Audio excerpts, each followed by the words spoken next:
నమస్తే, welcome to off the record. This is Tejaswi. ఆయన ఒక మాజీ మంత్రి, 2 సార్లు ఎమ్మెల్యేగా, ఒకసారి జడ్పీ చైర్మన్గా పనిచేశారు.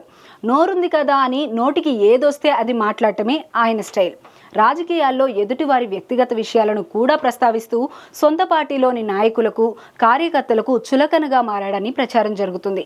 ఆయన తీసుకున్న గుంతలో ఆయనే పడ్డట్టు అక్రమ మైనింగ్ కేసులో ఇరుక్కొని దాదాపు 50 రోజుల నుండి అజ్ఞాతంలో ఉన్నాడు. ఇంతకీ ఎవర మంత్రి, ఆయన కథేంటి?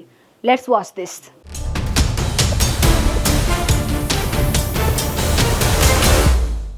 పెద్దారెడ్లకు పెట్టింది పేరుగా పిలిచే నెల్లూరు జిల్లాలో కాకాని గోవర్ధన్ రెడ్డి అంటే తెలియని వారుండరు. మాజీ మంత్రిగా, ఎమ్మెల్యేగా, జడ్పీ చైర్మన్ గా జిల్లా ప్రజలకు సుపరిచితుడే. అయితే ఆయన నోటికి ఉన్న దురద అంతా ఇంతా కాదు మరి. అందుకే ఆయన తీసుకున్న గుంతలో ఆయనే పడ్డట్లు చేసిందని సొంత పార్టీ నాయకులు, కార్యకర్తలు చర్చించుకోవడం విశేషం. రాజకీయాలలో ఎదుటి వాళ్ళ తప్పులను ఎత్తిచూపడంలో ఎలాంటి తప్పు లేదు. కానీ వాళ్ళ వ్యక్తిగత విషయాల్లో వేలు పెట్టి లేనిపోని ఆరోపణలు చేసి చివరికి తాను తీసుకున్న గొయ్యిలో తానే పడ్డట్లు తయారైంది కాకాని గోవర్ధన్ రెడ్డి పరిస్థితి.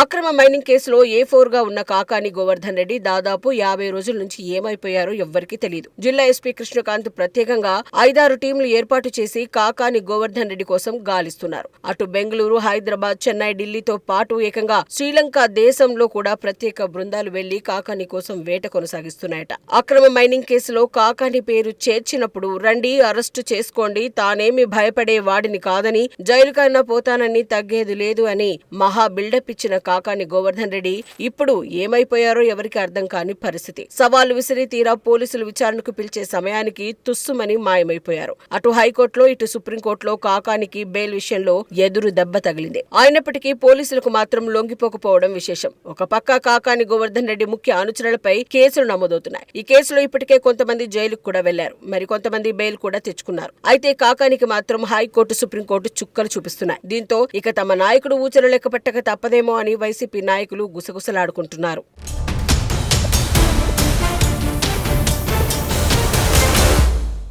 మైనింగ్ కేసులో దమ్ముంటే పోలీసులు అరెస్టు చేసుకోవాలని నానా హంగామా చేసిన కాకాని గోవర్ధన్ రెడ్డి గత 50 రోజులుగా అజ్ఞాతంలోకి వెళ్లిపోవడంతో జిల్లా వైసీపీ పార్టీ అయోమయంలో ఉందట. జిల్లాలో పార్టీని ముందుండి నడిపించాల్సిన తమ నాయకుడు ఇలా కనిపించకపోవడం ఏమిటంటూ ద్వితీయ, తృతీయ శ్రేణి నాయకులు తీవ్ర ఆందోళనకు గురవుతున్నారట. జిల్లాలో పార్టీని మోసే నాయకుడు ఎవరు అనే ప్రశ్న కూడా తలెత్తుతోంది. దీంతో నెల్లూరు జిల్లాలో శరామామూలుగా వైసీపీ కష్టాల్లో ఉన్నప్పుడు అధిష్టానాన్ని ఆదుకునే ఏకైక వ్యక్తి ఉపాధ్యాయ ఎమ్మెల్సీ పర్వతరెడ్డి చంద్రశేఖర్ రెడ్డి. ఇప్పుడు కూడా కాకాని గోవర్ధన్ రెడ్డి అజ్ఞాతంలోకి పోవడంతో ఎమ్మెల్సీ చంద్రశేఖర్ రెడ్డి నెల్లూరు జిల్లాకి దిక్కయ్యారు. ప్రెస్ మీట్ పెట్టాలన్నా, అధికార పార్టీపై విరుచుకు పడాలన్నా ఎమ్మెల్సీ చంద్రశేఖర్ మాత్రమే బయటకొస్తున్నారు. జిల్లాలోని మిగతా మాజీలంతా ఏమైపోయారో అర్థం కాని పరిస్థితి నెలకొందట.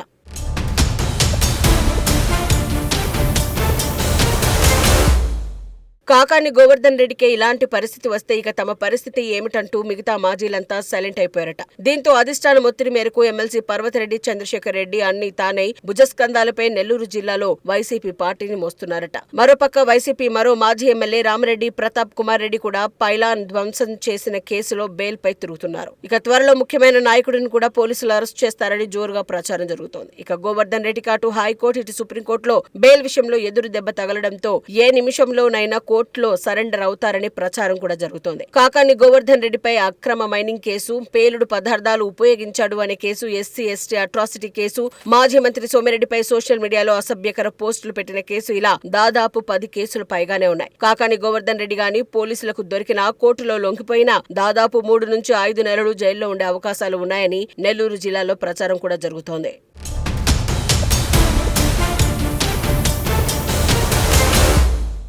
కాకాని గోవర్ధన్ రెడ్డి 50 రోజుల నుండి అజ్ఞాతంలో ఉండడంతో మాజీ మంత్రి, టీడీపీ సర్వేపల్లి ఎమ్మెల్యే సోమిరెడ్డి చంద్రమోహన్ రెడ్డి ప్రశాంతంగా నిద్రపోతున్నారట. నిద్ర లేచింది మొదలు సోమిరెడ్డిపై కాకాని సోషల్ మీడియాలో వ్యక్తిగత దూషణలతో, అసభ్యకర పదజాలంతో ప్రతిరోజు విరుచుకుపడేవారు. దీంతో ప్రస్తుతం కాకాని అజ్ఞాతంలోకి పోవడంతో సోమిరెడ్డి ప్రశాంతంగా ఉన్నాడని జిల్లా ప్రజలు చర్చించుకుంటున్నారు. కాకాని అజ్ఞాతంలోకి వెళ్లడంతో ప్రస్తుతం సోమిరెడ్డి కూడా కాకానిపై ఓ రేంజ్లో ఫైర్ అవుతున్నారు. అంతన్నావు ఇంతన్నావు, తీరా చూస్తే ఎక్కడో దాక్కున్నావు కాకాని అంటూ తనదైన శైలిలో సెటైర్లు వేస్తున్నారు. దేశంలో టెర్రరిస్టులు కూడా దొరుకుతున్నారని, కాకాని మాత్రం దొరకడం లేదని సోమిరెడ్డి ఎద్దేవా చేస్తున్నారు.